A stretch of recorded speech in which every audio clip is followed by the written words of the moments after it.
জয় যিশু। প্রথম পাঠ প্রবক্তা হোসেয়ার গ্রন্থ, 6 অধ্যায় 1 থেকে 6 পদ। শুধু বাহ্যিক আচার নয়, ভগবান চান অন্তরের ভক্তি। সেই দিন বিপন্ন ইসরায়েলীয়রা নিজেদের মধ্যে বলতে লাগলো, চলো আমরা ভগবানের কাছে আবার ফিরে যাই। তিনি আমাদের ছিন্ন ভিন্ন করেছেন, নিশ্চয়ই সারিও তুলবেন তিনি। আমাদের আঘাত করেছেন, ক্ষতস্থান বেঁধেও দেবেন তিনি। দুদিন পরে তিনি আমাদের মধ্যে নতুন প্রাণ জাগিয়ে তুলবেন। তৃতীয় দিনে তুলে ধরে আবার আমাদের দাঁড় করাবেন, আর আমরা তখন বেঁচে থাকব তারই সান্নিধ্যে।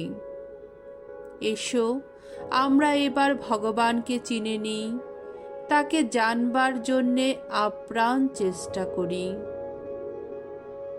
ভোরের মতোই সুনিশ্চিত তার ভাবী আবির্ভাব।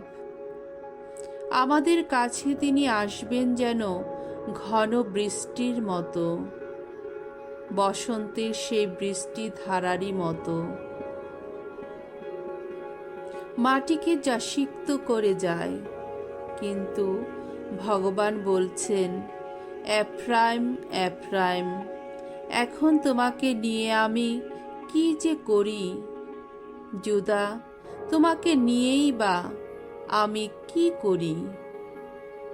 আহা, তোমাদের ভক্তি যেন সকালের হালকা মেঘেরই মতো, যেন পলকে মিলিয়ে যাওয়া শিশিরেরই মতো। তাই প্রবক্তাদের দিয়ে তোমাদের আমি বারবার আঘাত করে টুকরো টুকরো করেছি, তোমাদের হনন করেছি আমার বাক্যবাণে। আমার দণ্ডাদেশ তো দিবালুকের মতোই প্রকাশ পাবে, কেননা আমি তো বলিদান নয়, ভক্তি চাই।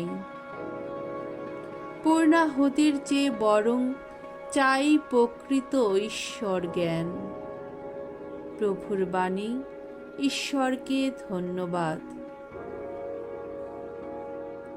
শাম সঙ্গীত 51 অধ্যায় 1 থেকে 2 পদ, 16 থেকে 19 পদ। ধো, ওগো প্রভু, বলিদান নয়, ভক্তি চাও তুমি। আমার প্রতি সদয় হও, ওগো ঈশ্বর, তুমি তো করুণাময়।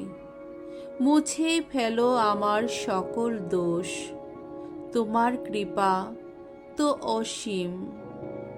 ওগো, আমার সেই অপরাধ নিঃশেষে ধুয়েই ফেলো।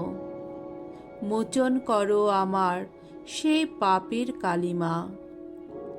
আসলে তুমি যা চাও তা তো পশু বলিদান নয়, যা পেতে আশা করো তা তো পূর্ণাহুতির অর্ঘ্য নয়। ভগ্ন হৃদয়, এই তো তোমার কাছে গ্রহণীয় বলিদান, ওগো ঈশ্বর। ভগ্ন দীর্ণ প্রাণ, ওগো ঈশ্বর, তুমি তো উপেক্ষা করো না কোনো দিন। ওগো মঙ্গলময়, সিয়নের মঙ্গল করো, নতুন করে নির্মাণ করো জেরুসালামের প্রাকার বেষ্টনী। তখনই ওগো যথার্থ যজ্ঞ বলি পেয়ে, পূর্ণাহুতির সার্থক বলি পেয়ে প্রীত হবে তুমি। বাণী বন্দনা। হে খ্রিস্ট, হে করুণা ঘন, নমঃ নমঃ। আমরা যেন প্রভুর বাণী আজ কান পেতে শুনি, আমরা যেন হৃদয় দুয়ার বন্ধ করে না রাখি।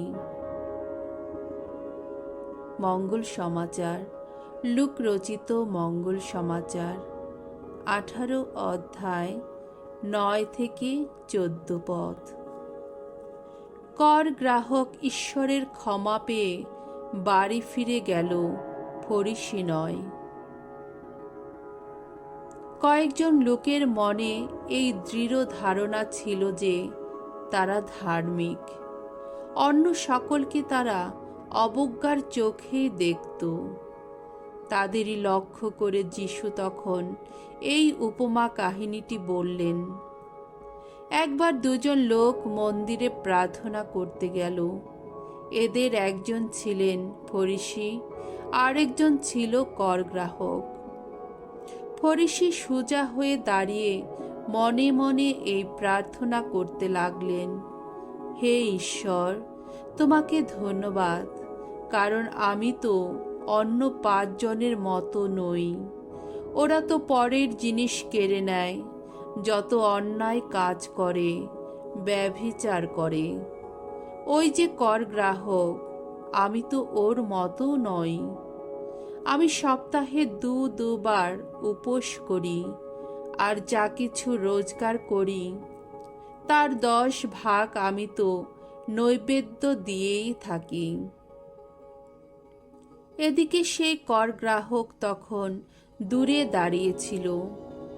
স্বর্গের দিকে চোখ তুলতেও সে ভরসা পাচ্ছিল না, বরং বুক চাপড়াতে চাপড়াতে সে শুধু বলছিল, হে ঈশ্বর, এই পাপীকে তুমি দয়া করো। যিশু বললেন, আমি তোমাদের সত্যি বলছি, এই লোকটি ঈশ্বরের ক্ষমা পেয়ে বাড়ি ফিরে গেল, প্রথম লোকটি নয়। কারণ যে নিজেকে বড় করে তাকে ছোটই করা হবে, আর যে নিজেকে ছোট করে তাকে করা হবে বড়।